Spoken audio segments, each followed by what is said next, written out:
Okay, so I thought we'll take a look at a couple kind of packages, or actually just not a couple packages, but like a couple tools within the package or library sklearn. Sklearn is, I would say, the biggest and probably most important machine learning library in Python, and it employs a whole bunch of stuff that you can allows you to kind of do a whole bunch of different kind of stuff. So you can just kind of look up sklearn, or I guess the full name would be scikit-learn, and the website and the package is actually very well documented, and there's a whole bunch of stuff that you can do. There's a little bit of hesitation introducing this, just because there's a lot of tools here, and it can be very exciting to try to use all of these tools and try to fit all of these models, and you might be able to get good predictions and stuff.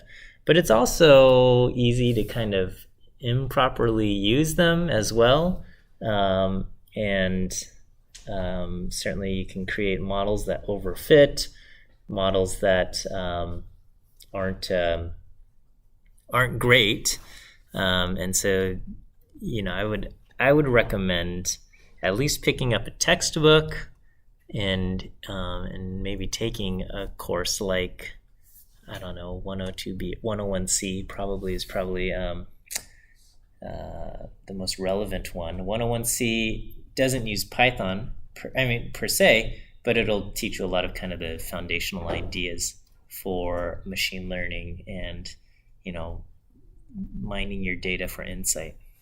But as far as like what are the things you can do with sklearn and stuff, you can do classification problems. Classification means you want to predict something, and the thing that you're trying to predict is a categorical variable, or what kind of class or category something belongs to. So is this person going to vote one way or another, right? You're trying to predict a categorical variable. Is this component going to be defective, yes or no? Things, is someone going to have a heart attack, yes or no, or something like that. Those are all kinds of classification problems, and there's a whole bunch of different algorithms available, and some of them you might have heard of and others you might not have heard of, and that's fine.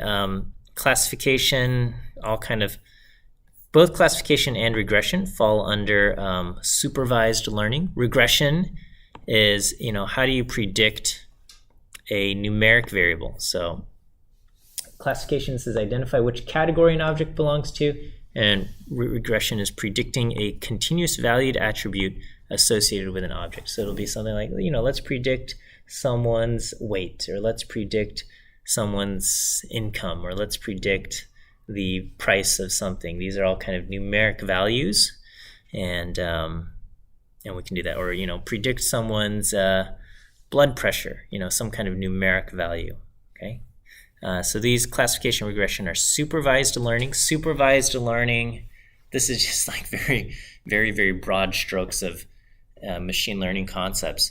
Supervised learning means the data you have, your training data per se, has answers. Okay, so you have inputs and you have what the answers should be.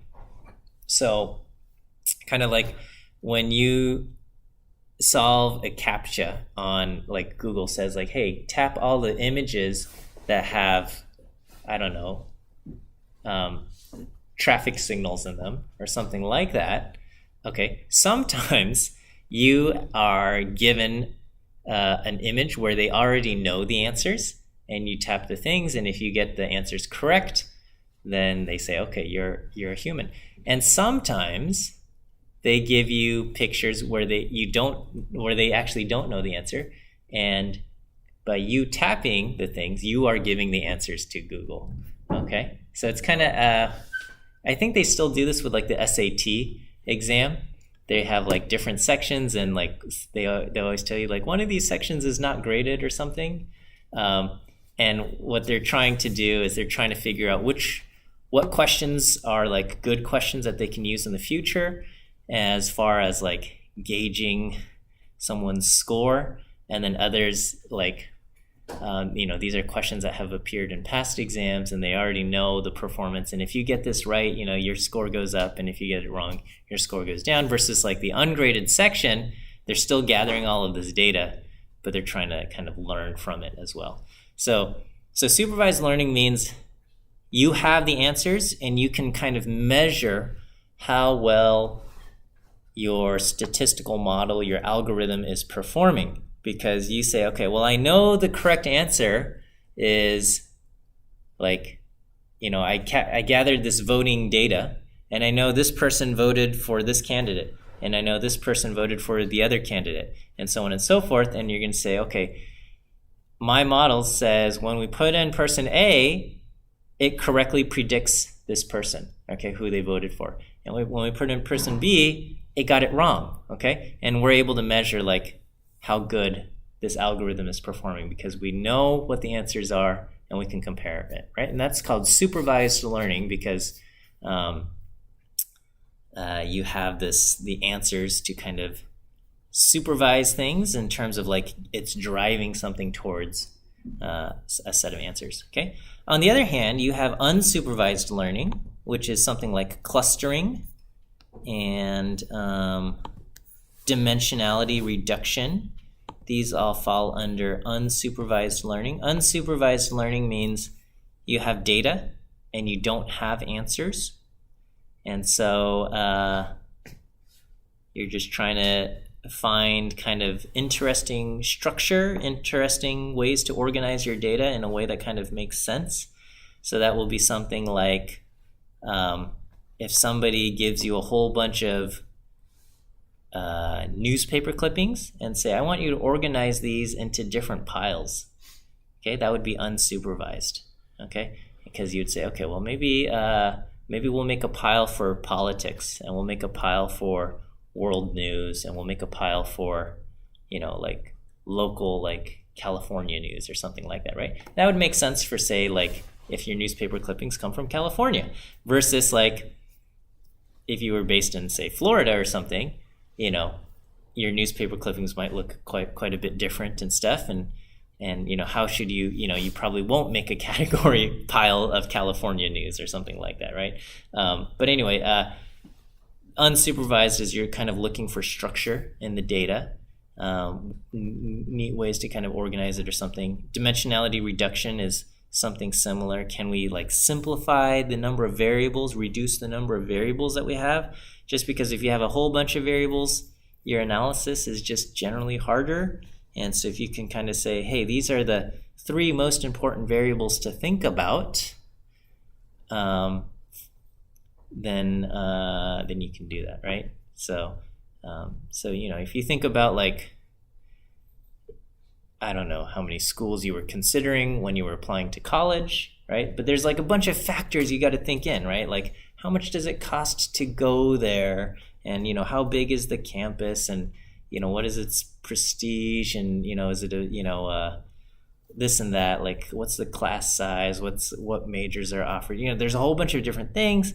But maybe to kind of narrow it down and say, all right, these are the kinds of schools that I'm interested at looking at, there's really only a few things, right? Like probably, and depending on who you are and what your background is, like the money issue could be like a very important, or maybe that's less important. Okay, national prestige could be very important or less important.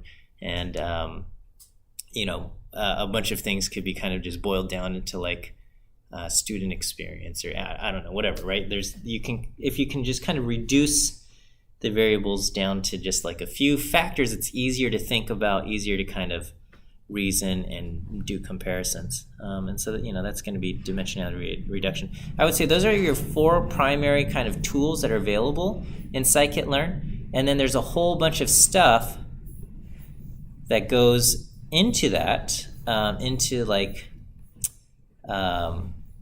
I guess necessary work and things that are also part of scikit-learn that will aid you in figuring out a good model. And so you have a set of pre-processing features. You have a set of functions for model selection. Model selection just is a way for you to kind of evaluate different models. So a model is just kind of like, for supervised learning, it would be like, how do we make our predictions, or how do we do something? And you might have like different things that are competing models. So one might say like, okay, we're going to make predictions by using linear regression. And another one says, okay, I'm going to use k nearest neighbors to help me make predictions. Another one says, I'm going to use random forest to make predictions. And you might have these different models, and how do you pick which one's the best? Okay, well, model selection will help you do that. All right, and in particular, today we're going to look at this thing called cross-validation, and you use cross-validation in conjunction with ways to measure performance, which we just broadly call metrics. Metrics being like, how do we measure how good our model is? How do we measure how good things are performing? Okay, and that's kind of model selection. Pre-processing is just kind of like getting your data into a form that you can kind of work with.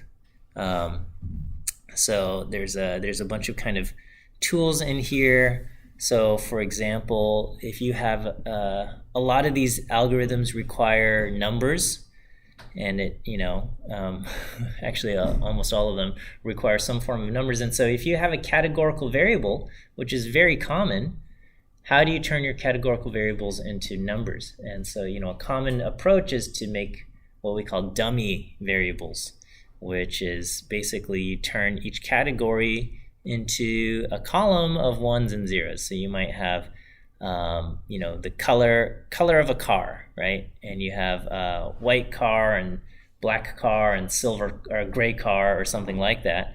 And then rather than just having the variable color of the car, you might have a column. It basically, is the color of the car white? Yes or no? And it's going to be a 0 or 1. Is the color of the car gray? Yes or no? 0 or 1. Something like that. Okay, and you'd make dummy variables like that. Sometimes you have, let's say, date information. Okay, so it'll be like, oh, okay, this event happened on November 30th, 2022. This thing happened on November, whatever. Okay, and that's fine. You can leave your date information in your data set, but perhaps you're interested in whether it's a weekday or a weekend. Okay, that falls under pre-processing. You would say, okay, you know what? We need to look up the date in the calendar and say, oh, this was a Sunday, this was a Saturday, this was a Monday, this was a Wednesday or something, and you could extract out the weekday, day of the week that it was. Or you could turn it, and you'd have 7 categories there. Or you could say, all right, let's just turn it into a dichotomous thing, weekday or weekend. Okay, and that all falls under kind of pre-processing information, pre-processing steps. There's a whole bunch of other things. I don't know, if depending on the numbers you have, one of your variables, maybe you're measuring someone's height, okay? And if you're measuring someone's height in inches, most people are probably going to be somewhere between 5 feet and 6.5 feet tall or something, maybe 4 foot. We'll say 4.5 feet to 6.5 feet. That's going to be your, and so your range of heights will be somewhere from like 54 to, 78 inches or something. And you have this kind of this range of values. Okay. And if you measure someone's weight in pounds, okay, weight in pounds, you might have anywhere from like 90 pounds to 350 pounds or something, right?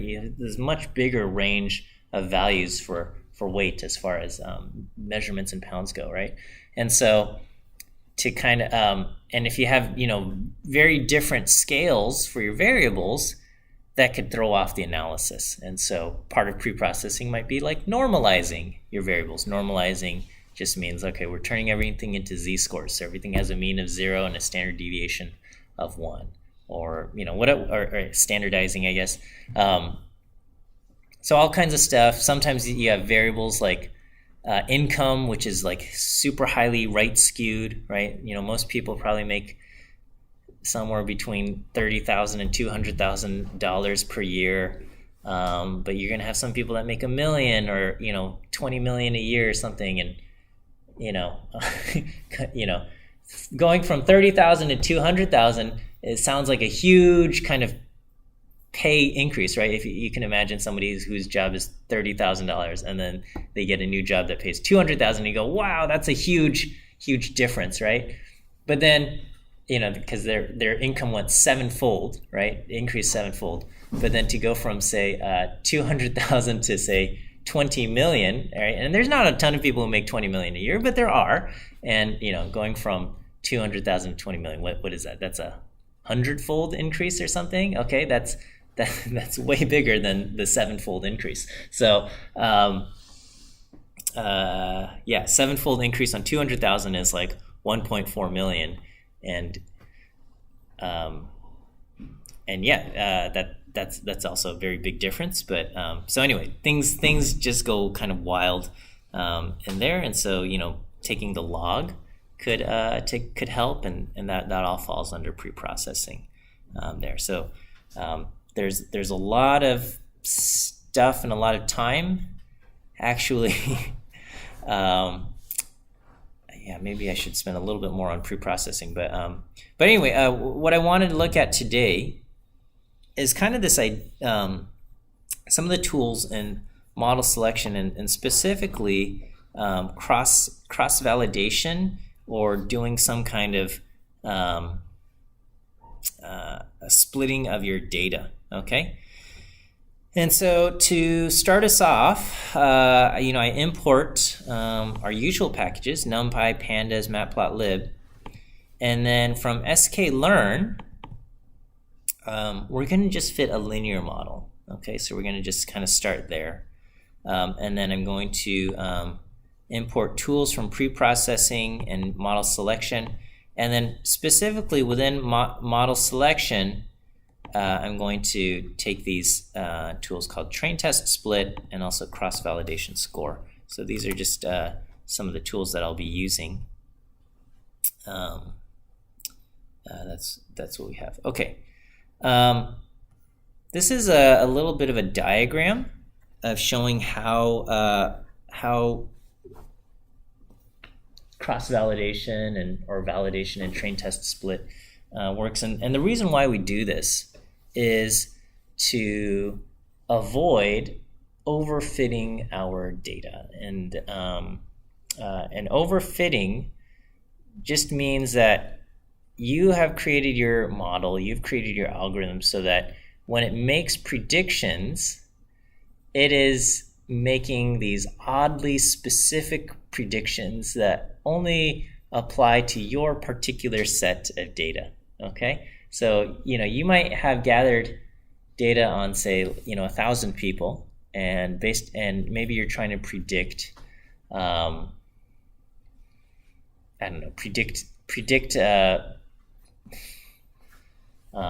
much money they spent on, holiday gifts or something, right? Okay. So, you're some kind of shopper, some kind of company, you imagine yourself working for Target or Amazon, and you're trying to predict like consumer spending habits. And so you have a bunch of information on a bunch of different shoppers and customers, and you're trying to predict how much money they're going to spend.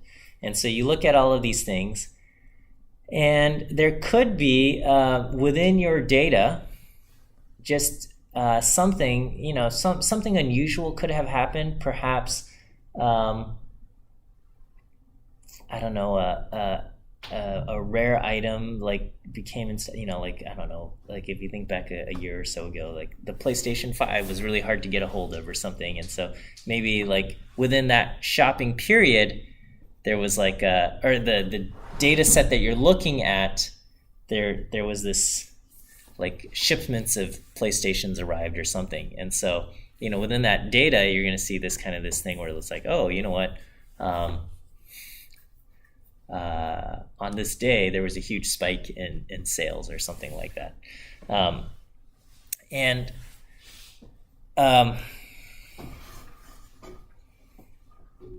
depending on what you're doing when you're fitting your data, you might say like, oh, okay, anytime October 7 rolls around, we should expect a huge spike in sales. Okay, and yes, that's true for the data set you have. Is that going to be true in the future? Like, is October 7, whatever, I'm just making up some stuff, is this going to hold in the future?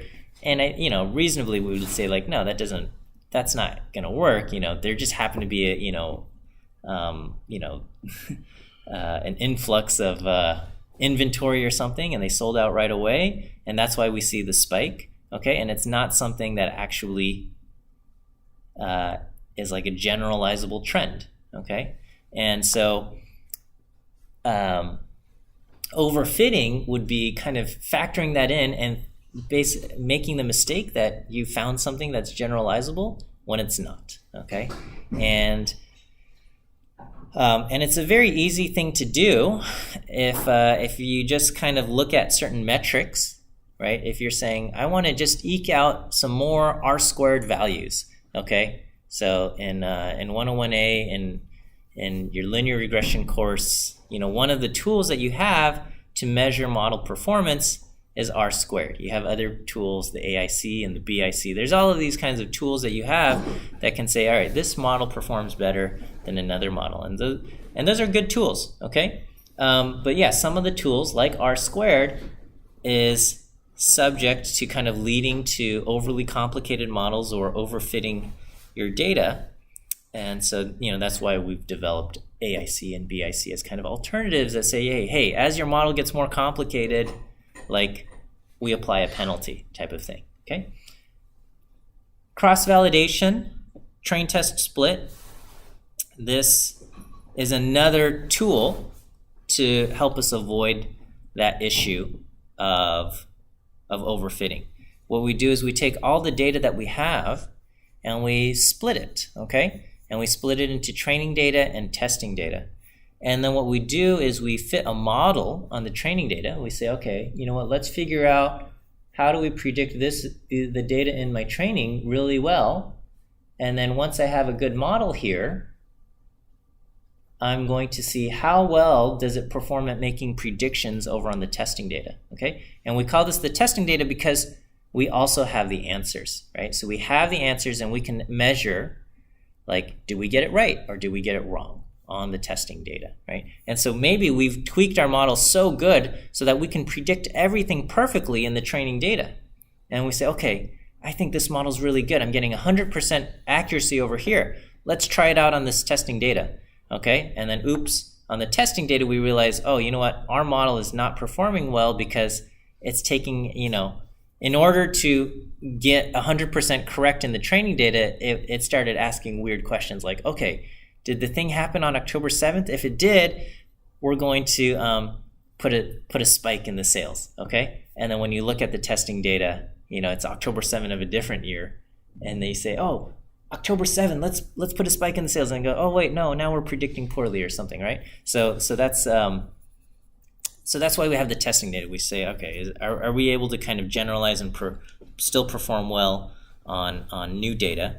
And if we're able to get good performance across both, that's a good sign. A lot of times, if your testing performance is not going to be as good as your training performance, probably because you've overfit your training data. Okay. Now, within the training data process, you might want to say like, okay, I have like different models, and it seems to be performing well, but I don't know if I'm overfitting, and so you might want to further split your training data into kind of a training set and a validation set, okay? And you kind of keep tweaking your model between the training data and the validation data. You kind of keep tweaking between these two things, and you say, okay, I got a model that performs well here. I've got a model, and it also performs in the validation set.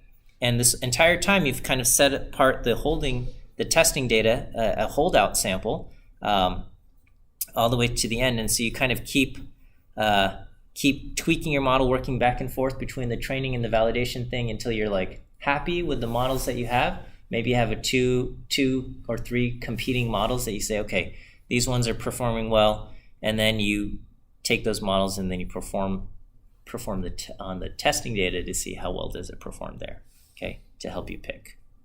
So that's kind of the ideas of cross-validation and train test split and model evaluation to help you avoid creating an overly complicated model, help you avoid creating a model that overfits the data. All right, so that's one of the tools, and that's probably the primary tool when it comes to machine learning. So Stats 101A, where you do linear regression, you have these other tools, AIC, BIC,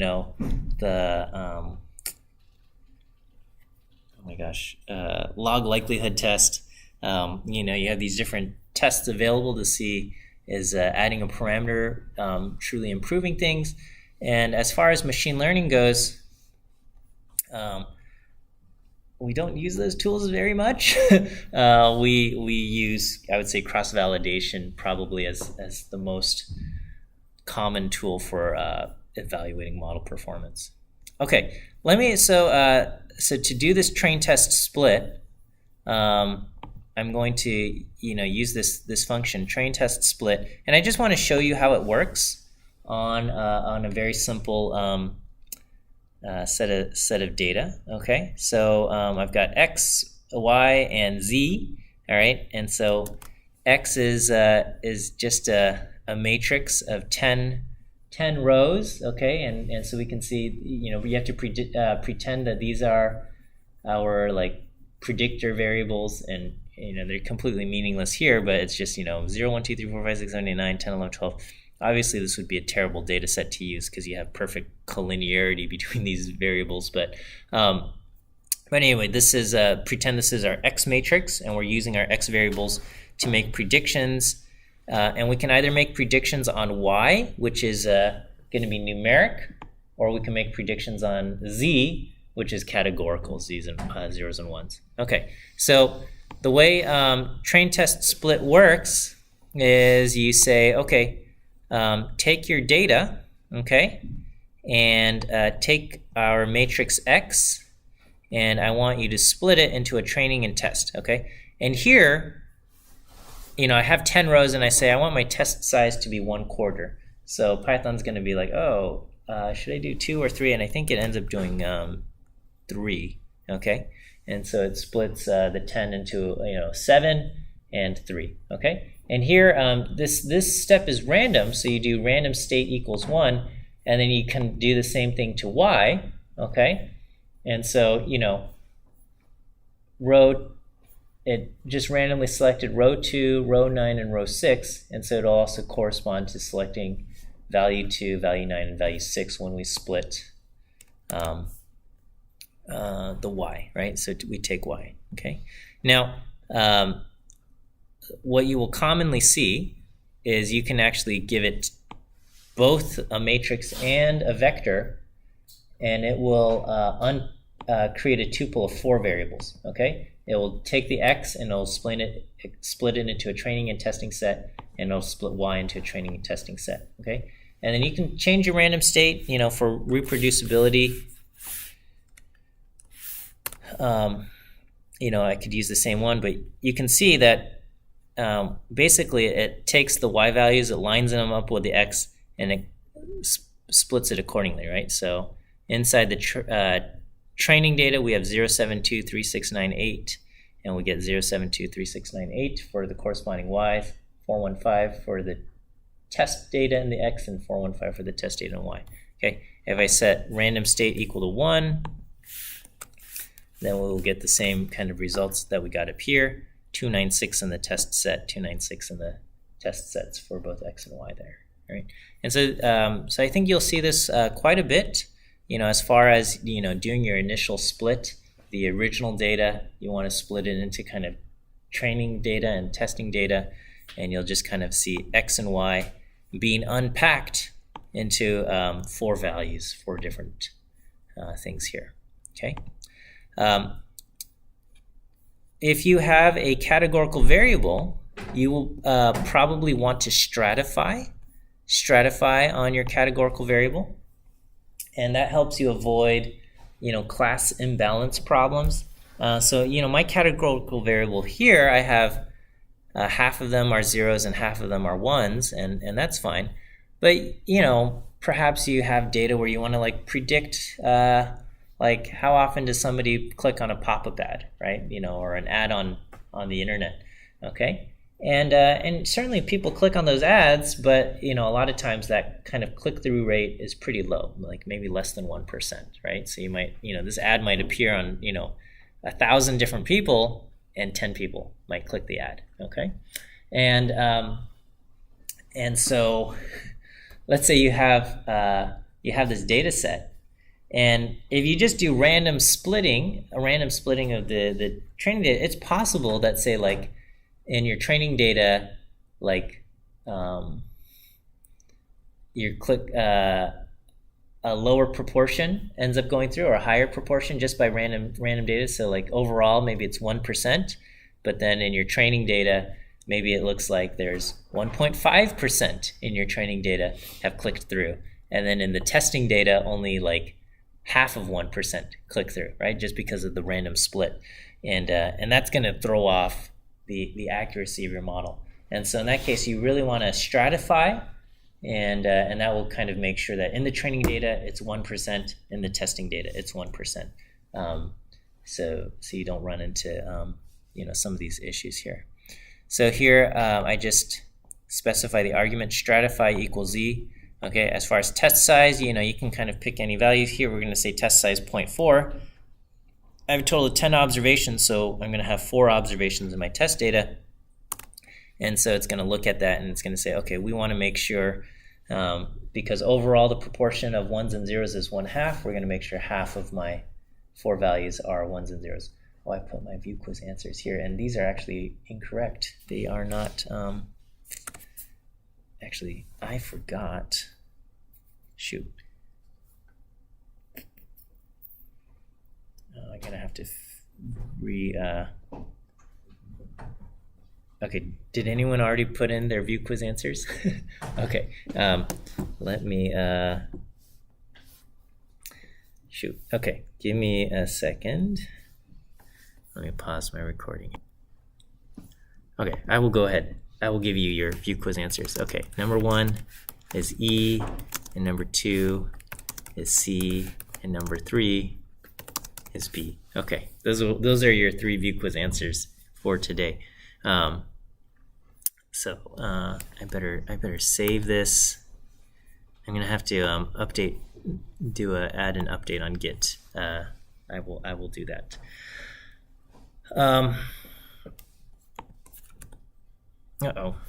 I need to also add this data. Okay, I also need to add the iron slag data set. So let me. I will also make sure to do that. Okay. There's a data set you can't. I will need to push that to GitHub here. All right, and in this, the idea here is, at some manufacturing company, they want to kind of test the quality of the metal, and it's easy for them to test the quality of the metal by using a magnetic test. It's cheaper, but the chemical test is much more accurate, more expensive. So we just want to know, hey, can the magnetic test, can we use that, get away with using the cheaper magnetic test to predict the results of the chemical test? And so so in our data, we have 53 observations, and this is kind of the plot. And so, here is magnetic on the x-axis, the chemical. There's definitely a correlation, okay, but it's not.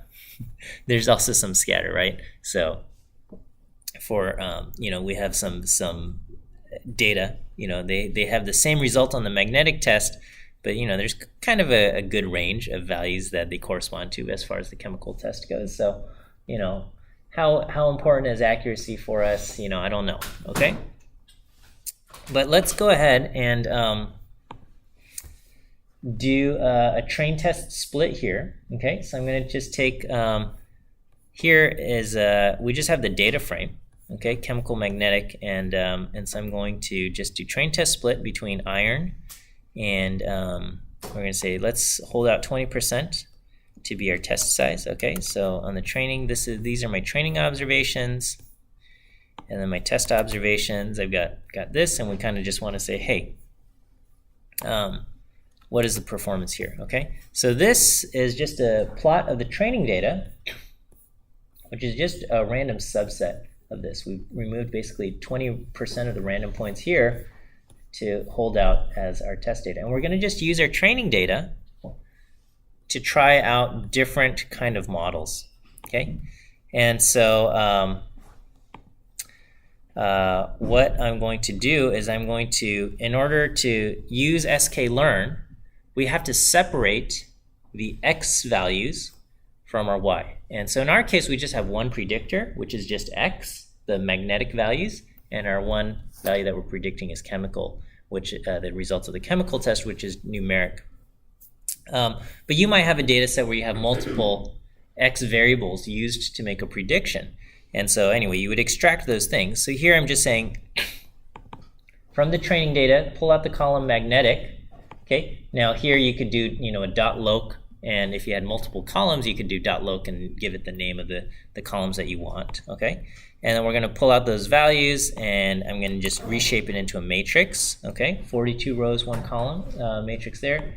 Same thing with our y. So for sklearn, for scikit-learn, your x always needs to be in a matrix. So even though both of these are like just one variable, the x needs to be 42 by 1, and then as far as the y goes, they want a vector. So y will have a shape of 42, comma. Okay, so y is just a one-dimensional array, and x is a matrix. It's a single column, but it's a matrix, right? So that's just how sklearn likes to have its values. All right, and we can say, hey, what's the correlation? The correlation between x and y is 0.708. You can just kind of take that value and square it, and your r-squared value is around 0.5. Okay, let's go ahead and fit a linear regression model. And so we define a model. So this is a little bit similar to the stats models API in that you give it your X matrix. In our case, we just have one X matrix in your array Y. We're going to start off by kind of creating a linear model. And so the way we've done this is we used from sklearn import linear model, right? So the full name is sklearn.linear_model.linear regression, okay? And there's different linear regression models. So as far as linear models, you have OLS and ridge regression and lasso and all kinds of stuff. And we're just using just kind of basic good old least squares regression here, okay? Linear regression here. But there's lots of things that we can do. Okay, so we define our model. We call fit between x and y, and it says, yep, I've done that. And we can say, okay, what is its r-squared value? We can say, what's the score? And it gives us our r-squared value, 0.502. We can say, hey, give me a prediction, okay, for the values from kind of 10 to 40, okay?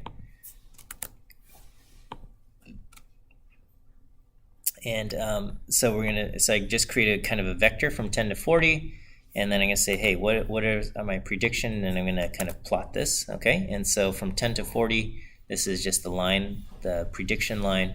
So I've just created a scatter plot of the data, and we fit a prediction line. Okay. Oh, I'm going to run out of time. Okay, so cross-validation, I'm going to take my training data, and I'm going to further kind of split it into, say, 5 different parts here, all right? And we're going to kind of try to measure the cross-validation score. So the overall cross-validation score is 0.471. What I wanted to kind of show you how it works, and this is all kinds of stuff here, is what it's doing is here is kind of the here's all of our training data, and what we're going to do is we're splitting it between we're subsampling this data, okay, into values that we use to make our training fit, and then we test it against the test data, and we kind of just measure the performance between it. And the measure, the score, is based on, you know, how well does it perform against, say, the mean squared error. Okay, so if you look at these scores, sometimes you have, you know, 0.58, 0.53, 0.45, and this one's really low, 0.13, and this one's 0.65, and the average of these is 0.47. So what it's doing is it's doing just different random shufflings, and so it says, okay, what's the best fitting line for this data, and how well does it perform against the data that we held out? Okay, so all of these things look similar. All of these red lines look similar, but they're actually all slightly different from each other, and we're testing it out against the green dots here, right? So we say, okay, this is the best line for these purple dots. How does it perform on these green dots? And we can see, oh, you know what? There's kind of a lot of scatter, you know, between the red line and the green dots here, okay? And it's especially bad for this one, okay? So this is the best fitting line for the purple dots, okay? But in this case, there's like a ton of scatter between the green dots and the line, okay, and the red line, and it's not that much better than just predicting a flat line, okay? Sometimes the lines play tricks on your eyes where you feel like, oh yeah, the line does a good job, but if we just drew this green line and said, you know, there's not, if you look at this, there's not much trend between X and Y here, I think you say, oh yeah, there's not that much trend. So these are kind of the different results that we get when we fit different things. So I've tried this out for a different kind of, we said, let's try out a quadratic fit, okay? And again, what we're doing is we're just randomly, we're saying, what's the best fitting line for these purple dots, okay? And you can see there's quite a bit of difference when we have different purple dots, okay? So we say here, what's the best fitting line for the purple dots? How well does it perform on these green dots, okay? And while this red line performs well on the purple dots, it doesn't really do a great job on the green dots just because of the random sampling, right? And over here, I got a different set of purple dots, random selection, and so the fitted line is totally different, okay? The fitted line here is totally different because we got a different set of random purple dots, right? So we're getting wildly different prediction lines, okay? How well does this prediction line perform on the green dots? Like a little bit better, not great though, okay? Again, here's another purple line, wildly different from this one, okay? How well does it perform on these green dots? Not great, okay? This one looks like this. How well does it perform on the green dots? And this one, actually, we get negative performance, right? With this green dot set, it would have been better. Our line, our squared error predictions would have been better if we just predicted the average for everyone. And by using the red line to make our predictions, it's actually like we're getting worse performance, okay? Like our squared error is actually even worse. So we get a negative score here, okay? And this reflects, well, you know, part of this bias variance trade-off. The variance here is like, how much do my red lines vary from one random subset to another? And we can see they change quite a bit, so we have really high variance. Okay, versus with the straight lines, how much did the red lines differ from each other? Not very much, okay? We have low variance as far as our predictions go, okay? And the problem just gets worse as we go into like higher order things. So I said, let's try fifth degree order, right? So on this random set of data, this is what the red line fits, okay? And this is how it performs on the green set. This is just whatever data we happen to have here, okay? So this is the red line that it fits, and we can see, oh, it does a terrible job on predicting the green dots. Because of the fifth order, it just shoots off in the wrong direction and does a terrible job. So our score ends up being like really bad, right? We would have been much better just predicting the mean for everybody rather than trying to use this fifth order business. And so we see, you know, kind of like wildly different performance. And so, you know, if we fitted a fifth degree polynomial, you know, we could have been mistaken to believe like, oh, you know what, we actually fit this data really well if you only look at the training data. But when you do the cross-validation, you realize, oh, not such a good idea, okay? So that's just kind of like one of these introductory tools for sklearn, is using this train test split and cross-validation business here. Certainly this, I only spent like one lecture on the topic, and you could delve into this, but I would say, you know, as far as before you go into sklearn, you really have to understand cross-validation just to avoid the problem of overfitting. So I wanted to start off there. We'll take a look at a couple of more models on Friday, but you know, just a brief touch on the topic here.